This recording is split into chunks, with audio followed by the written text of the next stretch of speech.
अस्सलाम वालेकुम। Lahore high court ने आज एक बड़ा तारीखी फ़ैसला दिया और ये किससे रिलेटेड है कि 43 पीटीआई के एमएनएस थे जिन्होंने नेशनल असम्बली से रेजिग्नेशन लेटर जमा कराए थे कि जनाब हम अपनी सीट छोड़ते हैं। और ये उस मूवमेंट पे थे, उस टाइम पे हुआ था ये सब, जब इमरान खान साहब को वोट ऑफ नो कॉन्फिडेंस के ज़रिए पार्लियामेंट से निकाला गया था। तो एज अ प्रोटेस्ट इन्होंने जितने पीटीआई के एमएनएस थे, तकरीबन ये 43 बनते हैं, इन्होंने रेजिग्नेशन लेटर अपने पॉलिटिकल पार्टी के चेयरमैन के कहने के की वजह से जमा करवाए थे पार्लियामेंट के स्पीकर को। अब उसके बाद एक प्रोसीजर होता है, एक लॉ का ड्यू कोर्स होता है। लॉ ये कहता है कि जब कोई भी रेजिग्नेशन जमा कराता है, वो चाहे पार्लियामेंटेरियन है, वजीर है या जो भी शख्स है, तो उसकी वेरिफिकेशन करने के लिए इन पर्सन उस शख्स को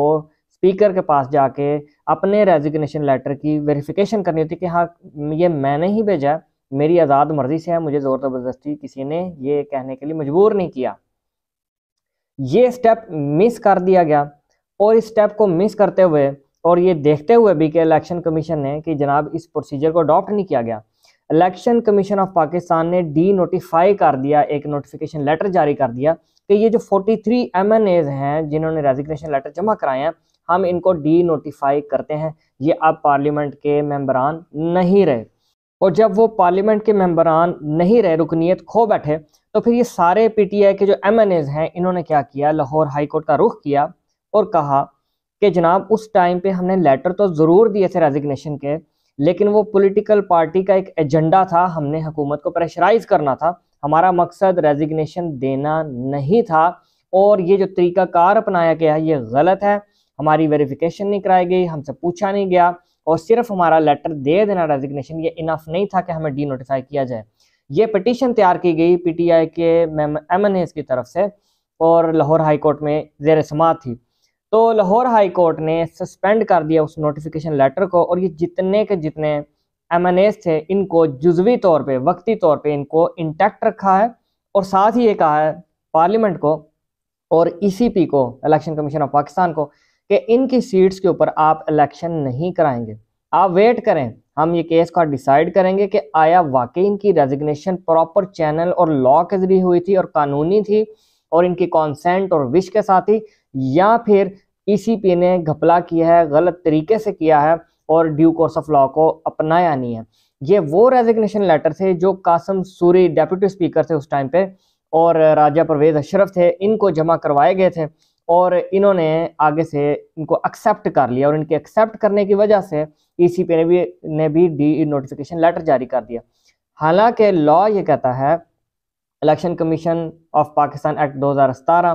कि जब भी रेजिग्नेशन आएंगे तो ईसीपी ने देखना है कि ये सारा प्रोसेस जो है ये तरीका का ठीक अपनाया गया कि नहीं, कहीं पे जोल, घपला, मैनिपुलेशन और एरर तो नहीं है। लेकिन इसके बावजूद ईसीपी ने चाहे जिससे भी प्रेशराइज होकर या जो भी उनका मकासद है ऐसा कोर्स नहीं अपनाया और आज लाहौर हाई कोर्ट ने इस डी नोटिफिकेशन लेटर को सस्पेंड कर दिया, अगली डेट जारी कर दिया। अब आगे जो है मजीद कोर्ट डिसाइड करेगी कि जनाब इस पर हमने क्या लाया अमल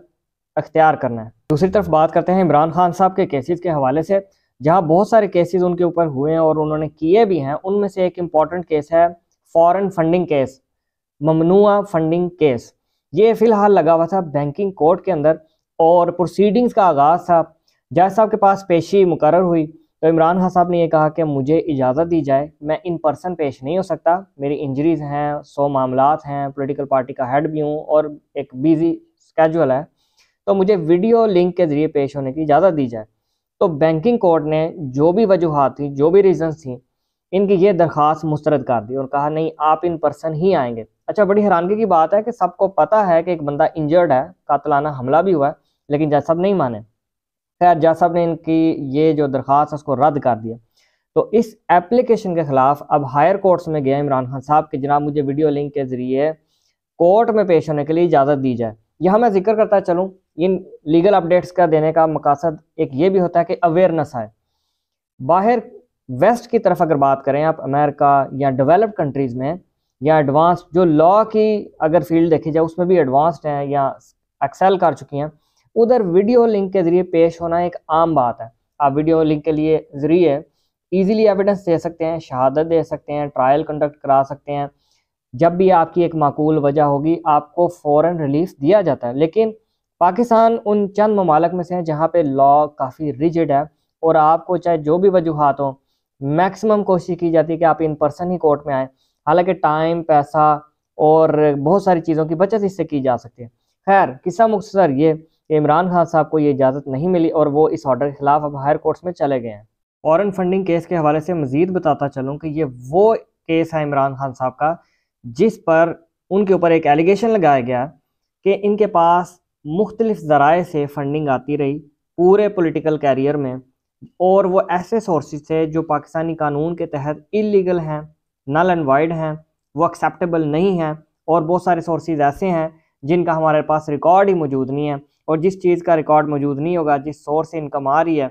अगर रिकॉर्ड में नहीं है पाकिस्तानी में, तो फिर वो कंसीडर की जाएगी ये इलीगल है और गैर कानूनी है। इस चीज़ को लेके समात आगे बढ़ रही है। और इसके अलावा एक बहुत ही इम्पॉर्टेंट लीगल अपडेट कि नैब की अमेंडमेंट जो हर शख्स की ज़ुबान पे थी कि नैब के कानून के अंदर अमेंडमेंट्स की जा रही हैं, तरमीम की जा रही हैं, और इसके पीछे एक वजह बताई जा रही थी कि सियासी असर व रसूख या पीडीएम हुकूमत के बहुत सारे जो एम्स हैं उनको पूरा करने के लिए अमेंडमेंट्स की जा रही हैं, मुल्ज़मान को बचाने की कोशिश की जा रही है, वगैरह वगैरह। तो चीफ़ जस्टिस उमर अता बंदयाल साहब ने, जो सुप्रीम कोर्ट से हैं, उन्होंने ऑर्डर किया है कि जनाब इन अमेंडमेंट्स के ज़रिए जिस जिस शख्स को फ़ायदा हुआ है, जो जो केस ख़त्म हुआ है, जो जो मुलजिम बरी हुआ है, उन सब की अपडेट मुझे दी जाए, और फिर हम देखेंगे कि ये अमेंडमेंट्स ठीक भी थी या गलत थी, और इस पर हम फैसला जारी करेंगे। और हमारे इस फैसले के बाद एक रेड लाइन लग जाएगी कि हमेशा के लिए एक कोर्स ऑफ लॉ तय हो जाएगा कि ये अमेंडमेंट्स ठीक भी थी या नहीं, और अगर ये ठीक नहीं थी और इससे हमारी स्टेट को नुकसान हुआ है तो इनको रिवर्स कर दिया जाएगा। Thank you.